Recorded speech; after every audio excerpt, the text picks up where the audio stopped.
Welcome everyone. Today we're going to be talking about future simple. My name is Ryan and let's start. Future simple, it's very simple because only requires one auxiliary verb. The auxiliary verb will. If you remember, if you have previous English knowledge, you will know that will is a modal verb. Therefore, always after a modal verb or always after this auxiliary will, the next verb is going to be in infinitive. What is infinitive? It's the verb without conjugation in its normal form, naked. So that's one rule.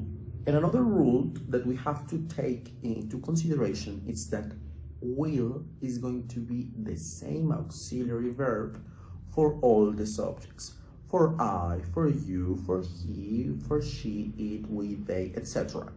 So, for example, if I have the idea, I play video games, and I want to express this same idea in future, I will say, I will play video games. Or she will play video games. Or he will play video games. Or we, or they, etc. It's going to be the same. It's not going to change. But when do we use this future simple in affirmative or in negative, which by the way, will not is the negative form, or the contraction is won't. Won't. Don't say willing doesn't exist. So won't or will, we use this future tense, this future simple tense, when option number one is a promise. A promise like the song of Whitney Houston, I will always love you. So in this case, she says, I will, it's indicating future. And in this case, the use, it's for a promise. By the way, the contraction of I will is I'll. Apostrophe I, apostrophe double L, I'll. Or another promise will be like your ex imagine that your ex is telling you, I will change for you. I'm going to be a new person. I will change. In that case, maybe it's going to happen. Probably we know things change. Things are all the time changing. So why not? But it's a promise in the end. Use number two for predictions, for future ideas that we are not so sure about. For example, the horoscopes. Let's say that you read the horoscopes on your mobile phone and it says, Aquarium, you will be rich the next month. Or, I don't know, Gemini, you will find the love of your life in your school. Something random without evidence, and it's just an idea that we have, that is a prediction.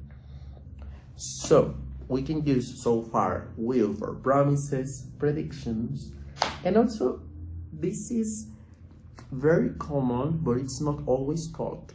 We can use will for the spontaneous decisions.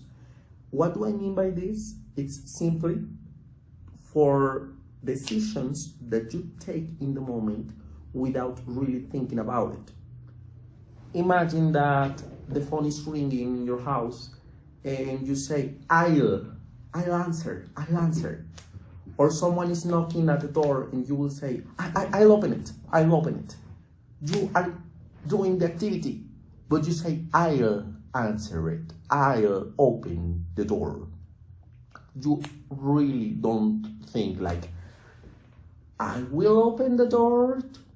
Won't I open the door? Will I open the door? You are not really thinking, you just do it. In that case, you take the decision in the moment. It's a spontaneous decision, and in that case, it's correct to use will. And the last but not least use of will, it's to talk about request. Request, imagine that you are eating tacos and you just want some salt in your tacos, so you will say, will you pass me the salt, please? Will you pass me the salt? And probably the other person, yes, is going to say, yes, of course, here you have. Or imagine that you understand future tenses and you might ask your favorite teacher, teacher, will you help me with my homework or with this topic that I don't understand? Will you help me? And well, the teacher is going to say, yes, of course, or not, get the fuck out of here. But in the end, the idea is that we can use also will for request.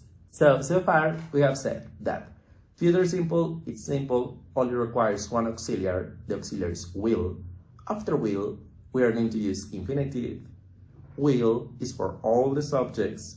Will, we can use it for promises, we can use it for predictions, we can use it for spontaneous decisions, or we can use it also for request.